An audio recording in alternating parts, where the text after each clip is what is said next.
জঙ্গলের মাঝে থাকা সাধারণ একটা কবর কিভাবে ধ্বংস করে দিতে পারে গোটা একটা দেশকে, তাই নিয়েই তৈরি হয়েছে আজকের সিনেমা, যার নাম হলো এক্সহুমা। আসলে আমি বেশ কয়েকদিন ধরে আমার এই চ্যানেলে একটা গোটা থ্রিলার ওয়েব সিরিজ এক্সপ্লেন করছিলাম। এবার ওই ওয়েব সিরিজটার এক্সপ্লেন হয়ে যাওয়ার পর আমি ভাবছি বেশ কয়েকটা ভালো ভালো সিনেমা এই চ্যানেলে এক্সপ্লেন করব। তবে তার মানে এই নয় যে এই চ্যানেলে আর ওয়েব সিরিজের এক্সপ্লেনেশন আসবে না, অবশ্যই আসবে। তবে তার আগে আমি বেশ কয়েকটা ভালো ভালো সিনেমার এক্সপ্লেনেশন করব, আর সেজন্যই আমি আজকে নিয়ে এসেছি এই সিনেমাটা, যার নাম হলো Exhuma. So hello everyone, welcome to my channel movie explainer Kolkata. তো আজ আমি এক্সপ্লেন করতে চলেছি সাউথ কোরিয়ার বেস্ট হরর মুভি এক্সহুমা। এই ফিল্মের শুরুতে আমরা দেখি আমেরিকার একটি অত্যন্ত ধনী ব্যবসায়ী মিস্টার পার্কের সদ্য জন্মানো ছেলে প্রচন্ড অসুস্থ, এবং সে এমনই অসুখে ভুগছে যে অসুখে নিরাময় কোনো ডক্টরই করতে পারছে না। কোনো উপায় না দেখে পার্ক ফ্যামিলি কোরিয়া থেকে দুজন সামানকে ডেকে পাঠায়। সামান মানে হলো আমাদের ভাষায় যাদেরকে আমরা তান্ত্রিক বলি, অর্থাৎ যারা ভূত প্রেত পিশাচ এসব নিয়ে চর্চা করে, অর্থাৎ যারা আমাদের লৌকিক জগৎ ছেড়ে অলৌকিক জগৎ নিয়েও চর্চা করে, তাদেরকেই সামান বলা হয়। এখানে আমরা দুজন সামানকে দেখি, একটি মেয়ে যার নাম হারিম, আর এছাড়া তার একজন সহকারী যার নাম বঙ্গিল। এরা দুজন এসেছিল ওই বাচ্চাটিকে দেখতে। যদিও বাচ্চাটির মা এসব বিষয়বস্তুতে একদমই বিশ্বাস করেন না, কিন্তু তবুও তাদের কাছে আর কোনো উপায় ছিল না। হারিম ওই বাচ্চাটির উপর কিছু রিচুয়াল করে। সে রিচুয়াল করে বুঝতে পারে বাচ্চাটির যে সমস্যাগুলো হচ্ছে সেগুলো তার বংশের সাথে জড়িত। সে পার্ক ফ্যামিলির সাথে দেখা করতে যায়। হারিম গিয়ে দেখা করে মিস্টার পার্কের সাথে। আর এখানে আমরা জানতে পারি যে মিস্টার পার্কের বংশ অর্থাৎ পার্ক ফ্যামিলি কোরিয়ান হলেও তারা বহু বছর আগে থেকেই আমেরিকাতেই রয়েছে। এখানে আমরা জানতে পারি মিস্টার পার্কের বাবা প্যারালাইজড হয়ে আছে, আর মিস্টার পার্কের ঠাকুরদা অর্থাৎ যে একজন কোরিয়ান সৈন্য ছিল সে 100 বছর আগেই মারা গেছে, আর তার কবর এখনো কোরিয়াতেই আছে। এরপর মিস্টার পার্ক বলে যে তাদের বংশের উপর একটা অভিশাপ আছে, তাদের বংশের প্রতিটা বড় ছেলে এই অভিশাপের মধ্যে দিয়ে যায়। এর আগে তার দাদাও বিভিন্ন রকম আওয়াজ শুনতে পেত, আর যার জন্য সে শেষ পর্যন্ত পাগল হয়ে গিয়ে আত্মহত্যা করেছিল। হারিম মিস্টার পার্ককে বলে যে এই সমস্যাটা অনেক বড়, তাদেরকে এই সমস্যাটা সমাধানের জন্য কোরিয়া যেতে হবে, আর তাদের আরো বেশ কিছু লোকও লাগবে। এরপর আমরা মিস্টার কিমকে দেখি। মিস্টার কিম একজন কোরিয়ার ফ্যাংসুই ছিল। ফ্যাংসুই তাদের বলা হতো যারা কবর দেওয়ার জন্য মাটি খুঁজে দিত, অর্থাৎ যাদের বাস্তুবিদ্যা সম্বন্ধে প্রচন্ড জ্ঞান থাকতো। তারা জানতো যে কোন জায়গায় কবর দিলে আত্মারা শান্তি পাবে। এছাড়াও কোনো মৃতদেহকে কবর দেওয়ার পর তার আত্মা যদি শান্তি না পায় তাহলেও তারা তার ব্যবস্থা করত। যেমন এখানে একটি পরিবারের একজন মহিলার আত্মা তাদের পরিবারের সকলকে বিরক্ত করছিল, তাই মিস্টার কিম ওই মহিলাটির কবর আবার খুলে বের করেন, এবং তারপর জানা যায় যে ওই মহিলাটির নকল দাঁত ওই পরিবারেরই একটি বাচ্চা ছেলে নিজের কাছে লুকিয়ে রেখেছিল। এরপর আমরা দেখি হারিম এসে দেখা করে মিস্টার কিমের সাথে। সে মিস্টার কিমকে পার্ক ফ্যামিলির সম্বন্ধে সবকিছু বলে। সে বলে যে পার্ক ফ্যামিলি একটা অত্যন্ত রিচ বা ধনী ফ্যামিলি, কিন্তু তাদের বংশের মধ্যে একটা অভিশাপ আছে, যার জন্য তাদের বংশের প্রতিটা বড় ছেলে কোনো না কোনো সমস্যায় পড়ে। হারিম বলে যে এই সমস্যাটা কোরিয়ার মাটির সাথে জড়িত, কারণ মিস্টার পার্কের ঠাকুরদাকে কোরিয়ার মাটিতে কবর দেওয়া আছে, আর তার জন্য এই সব কিছু হচ্ছে। হারিম মিস্টার কিমের কাছে সাহায্য চায়, আর মিস্টার কিম তাতে রাজি হয়ে যায়।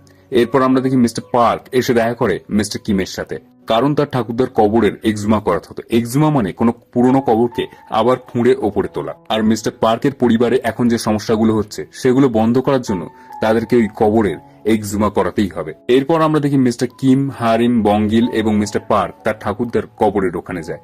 এই কবরটা ছিল পাহাড়ের উপরে জঙ্গলের মধ্যে, যেখানে অনেকগুলো শিয়াল ঘুরে বেড়াচ্ছিল, যেটা খুবই অশুভ। এছাড়া ওই কবরটিকে দেখতে কোনো সাধারণ কবরের মতো ছিল না, আর পুরো জায়গাটি কেমন অদ্ভুত ছিল। মিস্টার পার্ক মিস্টার কিমকে বলে যে তার ঠাকুরদা একজন কোরিয়ান আর্মির জেনারেল ছিল, আর্মির তরফ থেকে তাকে এই কবরটা দেওয়া হয়েছিল।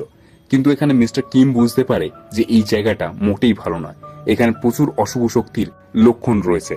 মিস্টার কিম বুঝতে পারে যে এখানে তারা কাজ করতে পারবে না। মিস্টার কিম হারিমকে বলে যে এই জায়গাটি প্রচন্ড ভয়ানক, এখানে কাজ করা মানে হলো মৃত্যুর সাথে ছেলে খেলা করা। মিস্টার কিম এই কাজটা করতে বারণ করে হারিমকে, আর তারপর সেখান থেকে চলে যায়। গাড়িতে বসে মিস্টার কিম বলে যে এই কবর যারা খুঁড়বে তাদের প্রত্যেকের অভিশাপ লাগবে। কিন্তু এরপর রাতের বেলা মিস্টার পার্ক মিস্টার কিম আর হারিমকে ডেকে পাঠায়। মিস্টার পার্ক তাদেরকে তার ছোট্ট ছেলের ছবিটা দেখায়।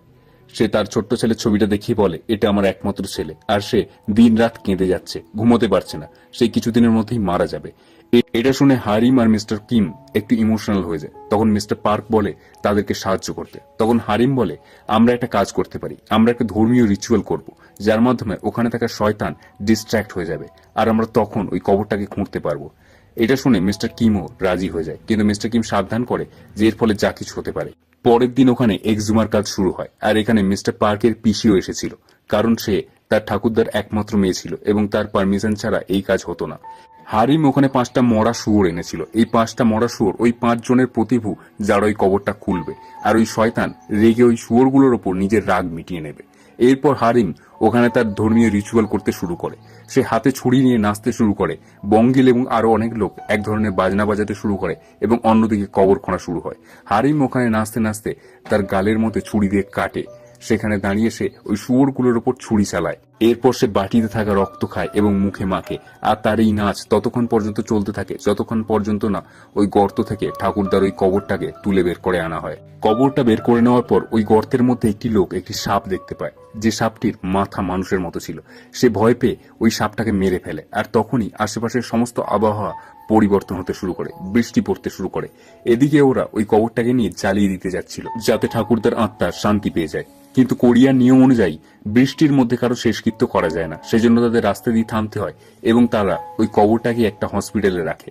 মিস্টার কিম বুঝতে পারে যে খারাপ কিছু একটা হয়েছে। যে পাহাড়ে ওই কবরটা ছিল তার পাশেই একটা মন্দিরে মিস্টার কিম যায়। সেখানে জিজ্ঞাসাবাদ করে মিস্টার কিম জানতে পারে যে অনেকেই ওই কবরটা সম্বন্ধে জানতো এবং আজ অব্দি অনেক চোর ওই কবরটাকে খোঁড়ার চেষ্টা করেছে, কারণ তারা মনে করত যে ওই কবরের তলায় খুব দামি কিছু রাখা আছে, কিন্তু কোনো চোরই ওই কবরটাকে খুঁড়তে পারেনি। এদিকে হসপিটালের একটি লোক একই লোভে কবরটাকে খুলে ফেলে, আর তখনই কবর থেকে ভয়ঙ্কর কিছু একটা বেরিয়ে আসে, আর সেটা হারিমকে ছুঁয়ে যায়। আর ওটা এত ভয়ঙ্কর ছিল যে হারিম অসুস্থ হয়ে পড়ে। এদিকে বৃষ্টি না থামার জন্য তারা ওই কবরটিকে জ্বালাতেও পারছিল না। সেই জন্য হারিম আর বঙ্গিল মিলে একটা রিচুয়াল করে যাতে তারা ওই আত্মাটাকে কন্ট্রোল করতে পারে। কিন্তু ওই আত্মাটা পার্কের ফ্যামিলি পর্যন্ত পৌঁছে যায়, যে পার্কের বাবা এবং পার্কের মা অর্থাৎ নিজের ছেলে আর বৌমাকে মেরে ফেলে। এরপর ওই আত্মাটার পরবর্তী শিকার ছিল তার নিজের নাতি অর্থাৎ মিস্টার পার্ক। মিস্টার পার্ক হঠাৎ ঘুম থেকে জেগে উঠে দেখে তার কাছে মিস্টার কিম কল করেছে। সে কলটা ধরে এবং তাতে মিস্টার কিম তাকে বলে যে তার ঠাকুরদার আত্মা বাইরে বেরিয়ে গেছে এবং সে তার মা এবং বাবাকেও মেরে ফেলেছে এবং সে এরপর তাকে মারবে। আর ঠিক তখনই দরজার বাইরে থেকে মিস্টার কিমের গলার আওয়াজ শোনা যায়। সে মিস্টার পার্ককে দরজা খুলতে বলে। তখন তাড়াতাড়ি ফোনে থাকা মিস্টার কিম বলে যে দরজাটা খুলো না, দরজার বাইরে যে দাঁড়িয়ে আছে সেটা তার ঠাকুরদার আত্মা। মিস্টার কিম তাড়াতাড়ি পার্ককে বলে যে ওই ঘরের জানালা থাকলে জানালাটা খুলে দাও, একমাত্র তাহলেই সে বাঁচতে পারবে। মিস্টার কিমের কথা শুনে মিস্টার পার্ক তাই করে। সে ওই ঘরে থাকা জানালাটা খুলে দেয়, আর সাথে সাথে ওই ফোনে থাকা মিস্টার কিম হেসে ওঠে। অর্থাৎ ফোনে থাকা মিস্টার কিম ছিল আসলে মিস্টার পার্কের ঠাকুরদার আত্মা, আর দরজার বাইরে দাঁড়িয়ে ছিল আসল মিস্টার কিম। মিস্টার কিম তাড়াতাড়ি হোটেলের স্টাফের কাছ থেকে একটা ডুপ্লিকেট কি নিয়ে ওই ঘরে ঢুকে যায়, আর ঘরে ঢুকে এসে দেখে মিস্টার পার্ক পুরোপুরি ওই আত্মার বশে রয়েছে। মিস্টার পার্কের শরীরে থাকা ওই আত্মা বলে যে তার পরিবার, তার বংশধররা কোনোদিন তাকে সম্মান দেয়নি, কেউ তার কবরে গিয়ে তাকে সম্মান জানায়নি। ওই কবরের মধ্যে সে দিনের পর দিন কষ্ট সহ্য করে যাচ্ছে, আর যার জন্য তারা আজ কোরিয়া থেকে আমেরিকাতে আছে, যার জন্য তারা এত ধনী, তারা কেউই তাকে সম্মান জানায়নি। তাই সে সবাইকে শেষ করে ফেলবে, তার পরিবারের প্রত্যেকটা বংশধরকে সে মেরে ফেলবে। এটা বলার পর ওই আত্মা ধীরে ধীরে মিস্টার পার্ককে মারতে শুরু করে। আমরা দেখি ধীরে ধীরে মিস্টার পার্কের ঘাড় একদিকে বেঁকে যেতে থাকে, আর এইভাবেই মিস্টার পার্ক মারা যায়। কিন্তু মরার আগে সে বলে ওই শিয়ালটা বাঘের সিঁড়ির দাঁড়া ভেঙে দুটুকরো করে গেল। আর ঠিক তখনই মিস্টার পার্ক মারা যায়। মিস্টার কিম এই কথাটার কোনো মানে বুঝতে পারে না। এরপর ওই আত্মাটা ওখান থেকে চলে যায় তার পরবর্তী বংশধরদের মারার জন্য। মিস্টার কিমের কাছে আর কোনো রাস্তা ছিল না ওই কবরটা জ্বালিয়ে দেওয়া ছাড়া, নয়তো ওই আত্মাটাকে আটকানো যেত না। তাই সে মিস্টার পার্কের পিসিকে ফোন করে এবং পারমিশন চায় যাতে তারা ওই বৃষ্টির মধ্যে কবরটাকে জ্বালিয়ে দিতে পারে, নয়তো ওই আত্মাটা এবার মিস্টার পার্কের ছোট্ট ছেলেকে মেরে ফেলতো। তাকে আটকানোর মতো আর কোনো উপায় ছিল না। সেজন্য শেষ পর্যন্ত সব শুনে মিস্টার পার্কের পিসি এতে রাজি হয়ে যায়, আর এরপর ওরা ওই কবরটাকে জ্বালিয়ে দেয়। আর কবরটা ধীরে ধীরে জ্বলতে শুরু করলে ওই আত্মার শক্তি ধীরে ধীরে কমে আসে, আর ওই কবরটা জ্বলে যাওয়ার সাথে সাথে সবাই বেঁচে যায়। কিন্তু এই ফিল্মের কাহিনী এখানেই শেষ হয় না, বরঞ্চ আসল কাহিনী তো এখান থেকেই শুরু হয়। মিস্টার কিম গিয়ে দেখা করে সেই লোকটার সাথে যে ওই কবরের মধ্যে থাকা মানুষের মাথা হলো সাপটাকে মেরেছিল। তার অবস্থা প্রচন্ড খারাপ ছিল। সে বলে যে সে চোখ বন্ধ করলেই বিভিন্ন রকম আওয়াজ শুনতে পায়, বিভিন্ন রকম জিনিসপত্র দেখতে পায়। তার মনে হয় যে সে খুব তাড়াতাড়ি মারা যাবে। মিস্টার কিম তাকে জিজ্ঞাসা করে যে সব কখন থেকে হচ্ছে। তখন লোকটা বলে যে যেদিন সে ওই কবরে ওই ছোট্ট সাপটাকে মেরেছিল তারপর থেকেই এসব শুরু হয়েছে। সবকিছু শোনার পর মিস্টার কিম আবার ওই পাহাড়ে ওই কবরের কাছে যায় এবং গিয়ে সে ওই সাপটাকে খুঁজে পায়। তার মাথাটা একটা ছোট্ট মেয়ের মাথার মতো ছিল। মিস্টার কিম কিছু বুঝতে না পেরে সে আবার ওই কবরটাকে খুঁড়তে শুরু করে এবং কিছুক্ষণ খোঁড়ার পর সে আবার একটা কফিন খুঁজে পায় ওই কবরের মধ্যে। এই কফিনটা সোজা দাঁড় করানো ছিল। মিস্টার কিম বঙ্গিল, হারিম আর তার অ্যাসিস্ট্যান্টকে ফোন করে। তারা সবাই ওই জায়গায় গিয়ে পৌঁছায়। তারা সবাই মিলে দেখে যে ওই কফিনটা প্রায় 7 ফুট লম্বা। একটা মানুষ এতটা বড় হতে পারে না। তাছাড়া ওই কফিনটা কাঁটা তার দিয়ে বাঁধা ছিল। তারা বুঝতে পারে যে ওর মধ্যে ভয়ঙ্কর কিছু একটা আছে। তারা ওই কফিনটা নিয়ে গিয়ে পাশের ওই মন্দিরটাতে রাখে। হারিম ওই কফিনের চারিদিকে ঘোড়ার রক্ত আর চাল দিয়ে একটা রেখা টেনে দেয়, যাতে ওই কফিন থেকে কোনো অশুভ শক্তি ওই রেখা টপকে বাইরে বেরোতে না পারে। এরপর ওরা সবাই ওই মন্দিরেই থেকে যায়, কিন্তু মিস্টার কিং গিয়ে মিস্টার পার্কের পিসির সাথে, আর সেখানেই সে আসল ঘটনা জানতে পারে। মিস্টার পার্কের ঠাকুরদা আসলে একজন বিশ্বাসঘাতক ছিল। সে কোরিয়ান সৈন্যের জেনারেল হওয়ার সত্ত্বেও সে জাপানিজদের সাহায্য করেছিল, যার জন্য সে প্রচুর টাকা পেয়েছিল, আর তার জন্যই আজ তারা এত ধনী। কিন্তু ওই আরেকটা কফিন কোত্থেকে এলো তা পিসি জানে না। এরপর আমরা দেখি হারিমের অ্যাসিস্ট্যান্ট বঙ্গিলের স্বপ্নের মধ্যে ওই মন্দিরের পূজারী আসে। সে তার বুকে দাঁড়িয়ে কাঁদতে থাকে। বঙ্গিল তাড়াতাড়ি উঠে দাঁড়ায় এবং সে বাইরে গিয়ে দেখে পাশেই একটা ফার্মের মধ্যে একটা 7 ফুট লম্বা রাক্ষস একটা মানুষকে ধরে ছিঁড়ে ছিঁড়ে খাচ্ছে। বঙ্গিল তাড়াতাড়ি দৌড়ে গিয়ে হারিমকে ডাকে, কিন্তু হারিম তখন চোখ বন্ধ করে তার ঠাকুমার আত্মার সাথে কথা বলছিল। তার ঠাকুমা একটি অত্যন্ত শক্তিশালী সামান ছিল। তার ঠাকুমা তাকে কিছু বিষয় সম্বন্ধে কথা বলছিল। হারিম ওখান থেকে যেতে চায়, কিন্তু ঠিক তখনই তার ঠাকুমা তাকে আটকায়, যেন তাকে সাবধান করে দেয় যে সামনে ভয়ঙ্কর কিছু একটা আছে। কিন্তু তারপর হারিম আর বঙ্গিল গিয়ে দেখে যে ওই কবরটা ভাঙা অবস্থায় পড়ে আছে। ওই কবরের মধ্যে থেকে কিছু একটা বাইরে বেরিয়ে এসেছে। এটা দেখে বঙ্গিল বুঝতে পারে যে সে যে রাক্ষসের মতো জিনিসটাকে বাইরে দেখেছে সেটা আসলে এই কবর থেকেই বেরিয়েছে। এরপর তারা ওই কবরের মধ্যে থেকে একটা সামুরাইয়ের হেলমেট খুঁজে পায়। তারা বুঝতে পারে যে এটা আসলে একটা জাপানিজ সামুরাই, যে এখন কোনোভাবে একটা শয়তানে পরিণত হয়েছে। আর এরই মধ্যে ওই ঘরের বাইরে ওই সামুরাইটা এসে দাঁড়ায় যে ওই কবরের মধ্যে ছিল। সে জাপানিজে জিজ্ঞাসা করে এই ঘরের মধ্যে কে আছে। হারিম বলে, আমি আপনার গোলাম। ও সামুরাই বলে, গোলাম? তাহলে তুমি আমার জন্য মিষ্টি মাছ নিয়ে এসেছো? তখন হারিম বলে, না প্রভু, আমি আপনার জন্য মাছ আনিনি, আমি দুঃখিত। আর তখন সামুরাই বুঝতে পারে যে হারিম একজন মানুষ, আর সাথে সাথে নিজের প্রাণ বাঁচানোর জন্য হারিম সেখান থেকে দৌড়ে পালায়। আর হারিমকে বাঁচানোর জন্য বঙ্গিল একটা রড নিয়ে ওই সামুরাইয়ের পেটে ঢুকিয়ে দেয়, কিন্তু তাতে ওই সামুরাই কিছুই হয় না। সে বঙ্গিলের পেটের মধ্যে নিজের হাত ঢুকিয়ে ছিঁড়ে ফেলে। সে বঙ্গিলের মুখের ওপর রক্ত লাগিয়ে কিছু একটা করতে থাকে, যাতে বঙ্গিল ধীরে ধীরে অবশ হয়ে সেখানে পড়ে যায়। এরপর ওই সামুরাই হারিমকে মারতে যায়। সেখানে মিস্টার কিম আর তার অ্যাসিস্ট্যান্টও ছিল, কিন্তু ওরা তিনজন দাঁড়িয়েছিল একটা প্যাগোডার সামনে, যেটা প্রচন্ড পবিত্র হয়। সেজন্য ওই সামুরাই ওই প্যাগোডার সামনে গিয়ে ওদের মারতে পারে না। কিন্তু ওরা তিনজন ধীরে ধীরে সামুরাইয়ের বশে চলে আসছিল। আর ঠিক তখনই সামুরাই মুরগির বান শুনতে পায়, আর সাথে সাথে তার সারা শরীরে আগুন ধরে যায়। সামুরাইটা একটা আগুনের গোলায় পরিণত হয়, আর তারপর সেখান থেকে চলে যায়। ওই আগুনের গোলাটা দেখতে দেখতে ওরা কিছু ছেঁড়া ছেঁড়া ঘটনা দেখতে পায়। ওরা বুঝতে পারে না যে সেগুলো কি, কিন্তু ওরা বুঝতে পারে যে ওরা ওই গোলাটার বশে রয়েছে। এরপর ওরা দেখে যে বঙ্গিলের এখনো নিঃশ্বাস চলছে, সে মরেনি। তাই তারা বঙ্গিলকে নিয়ে হসপিটালে অ্যাডমিট করিয়ে দেয়। বঙ্গিলের অবস্থা প্রচন্ড সিরিয়াস ছিল। ওই শয়তানটা বঙ্গিলের লিভারে অ্যাটাক করেছিল। কিম বুঝতে পারে যে এই সমস্ত কিছুর সাথে কোনো একটা বড় রহস্য জড়িয়ে আছে। সে বুঝতে পারে যে ওই কবরটা কোনো সাধারণ কবর নয়, ওর পেছনে বড় কোনো ষড়যন্ত্র আছে। তাই সে আবার ওই মন্দিরে যায়, যেটা ওই কবরের কাছেই ছিল।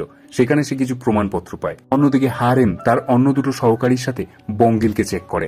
সে দেখে বঙ্গিল ওই সামুরাইটার বশে রয়েছে। ওই সামুরাইয়ের বশে থাকা বঙ্গিল তাদের বলে ওই সামুরাই একটা জিনিসকে রক্ষা করছে, কিন্তু এটা বলে না যে সে কি রক্ষা করছে। হারিম বঙ্গিলকে ওই সামুরাইয়ের বশ থেকে ফেরত আনার চেষ্টা করে, কিন্তু সে কোনো মতে তাকে বশ থেকে ছাড়াতে পারে না।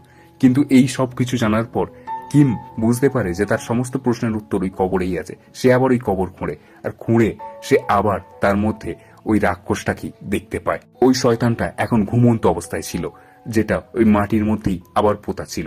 সে বুঝতে পারে যে রাতের বেলা ওই শয়তানটা কবর থেকে বেরোতে পারে, কিন্তু দিনের বেলা ওই শয়তানটাকে আবার ওই কবরই ফেরত যেতে হয়। কারণ ওই সামুরাইটা ওই কবরের মধ্যে একটা জিনিসকে রক্ষা করছে, আর সেটা হলো একটা মেটাল রড। মরার সময় মিস্টার পার্ক বলেছিল যে একটা শিয়ালে বাঘের শিরদাঁড়া ভেঙে দিয়েছে। বাঘ হলো অবিভক্ত কোরিয়া, যেটাকে ভেঙে দুটুকরো করেছে জাপানিজরা। আসলে যুদ্ধের সময় কিছু সামনরা বেশ কিছু মেটাল রড কোরিয়ার বিভিন্ন জায়গায় পুঁতে দিয়েছিল। এই মেটাল রডগুলো মন্ত্রপুত ছিল। এই মেটাল রডগুলো বিভিন্ন রকম অশুভ শক্তিকে স্পেয়ার করত, যার ফলে ধীরে ধীরে কোরিয়া ধ্বংস হয়ে যাবে। আর তার ফলে কোরিয়ার দুটো টুকরো হয়ে গেছিল, নর্থ কোরিয়া আর সাউথ কোরিয়া। আর ওই কবরটার মধ্যেও ওরকম একটা মেটাল রডই আছে, যেটা একটা তলোয়ার, যেটা তারা ওই সামুরাইয়ের বডির মধ্যে ঢুকিয়ে তাকে ওই কবরের মধ্যে রেখেছে। আর ওই সামুরাইটা ওই মেটাল রডটারই রক্ষা করছে। সামানরা রিচুয়াল করে ওই সামুরাইকে একটা শয়তানে পরিণত করেছে, যার জন্য সে বছরের পর বছর ধরে ওই রডটাকে রক্ষা করতে পারে। আর যে সমস্ত চোরগুলো ওই কবরটা খুঁড়ে চুরি করতে চেয়েছিল তারা আসলে কোরিয়ান সৈন্য ছিল, যার ওই মেটাল রডগুলো বের করতে চেয়েছিল। তারা সব রড বের করে নিলেও এই রডটাকে তারা বের করতে পারেনি, কারণ এখানে ওপরে মিস্টার পার্কের কবর ছিল, যে একজন কোরিয়ান আর্মির জেনারেল ছিল, আর তার নিচে ছিল আসল ওই সামুরাইয়ের কবরটা, যার ফলে এই মেটাল রডটা এখনো কোরিয়াকে ধীরে ধীরে ধ্বংস করছে। আর তাছাড়া ওই মানুষের মাথাওয়ালা সাপটাও ছিল একটা জাপানিজ জাদুই অ্যানিমেল, যেটা ওই কবরটাকে রক্ষা করছিল। এই সমস্ত কিছু জানার পর কিম বুঝতে পারে যে তারা যদি ওই মেটাল রডটা ওখান থেকে বের না করে, তাহলে ওই মেটাল রডটা কোরিয়াকে আবার ধীরে ধীরে ধ্বংসের মুখে ঠেলে দেবে। ওরা তিনজন ওই পাহাড়ে যায় ওই মেটাল রডটাকে তুলে আনার জন্য। হারিম তার রিচুয়াল দিয়ে ওই সামুরাইটাকে আটকে রাখে, আর উল্টো দিকে কিম ওই কবরটা খুঁড়ে মেটাল রডটা খুঁজে বের করার চেষ্টা করে, কিন্তু সামুরাইটা তাকে ধরে ফেলে। হারিম সামুরাইটাকে আটকানোর চেষ্টা করে তার রিচুয়াল দিয়ে, কিন্তু সামুরাইটাকে সে কন্ট্রোল করতে পারে না। সামুরাইটা তাদেরকে ধরে ফেলে। আর তখনই কিমের মনে পড়ে যে তাওইজম অনুযায়ী ধাতুর বিরুদ্ধে কাঠ এবং আগুনের বিরুদ্ধে জল কাজ করে, আর এই সামুরাইটের শক্তির উৎস হলো একটা লোহার তলোয়ার আর আগুন, অর্থাৎ একে মারা যাবে শুধুমাত্র একটা ভেজা কাঠ দিয়ে। কিম একটা কাঠকে নিজের রক্তে ভিজিয়ে ওই সামুরাইয়ের ওপর মারে, আর কাজ হয়, সেই কাঠ দিয়ে ওই সামুরাইটাকে মেরে ফেলে। আর এভাবেই কিম কোরিয়ার মাটিতে পোতা ওই শেষ রডটা, যা কোরিয়াকে ধ্বংস করছিল, তাকে নষ্ট করে দেয়। এরপর আমরা দেখি বঙ্গিলও ঠিক হয়ে যায়, আর এরপর ওরা সবাই আবার সুস্থ স্বাভাবিক লাইফে ফেরত চলে আসে। ফিল্মের এন্ডে আমরা মিস্টার কিমের একমাত্র মেয়ের বিয়ে দেখি। এখানে হারেম, মিস্টার কিমের অ্যাসিস্ট্যান্ট, বঙ্গিল সবাই এসেছিল, আর সবাই বেশ আনন্দে ছিল। আর এখানেই এই ফিল্মটা শেষ হয়ে যায়। তো এই ছিল আজকের ভিডিও। যদি এক্সপ্লেনেশন ভালো লাগে তো লাইক, কমেন্ট, শেয়ার করে দিও, আর সাবস্ক্রাইব করে পাশে থেকো। আর হ্যাঁ, থ্যাঙ্কস ফর ওয়াচিং।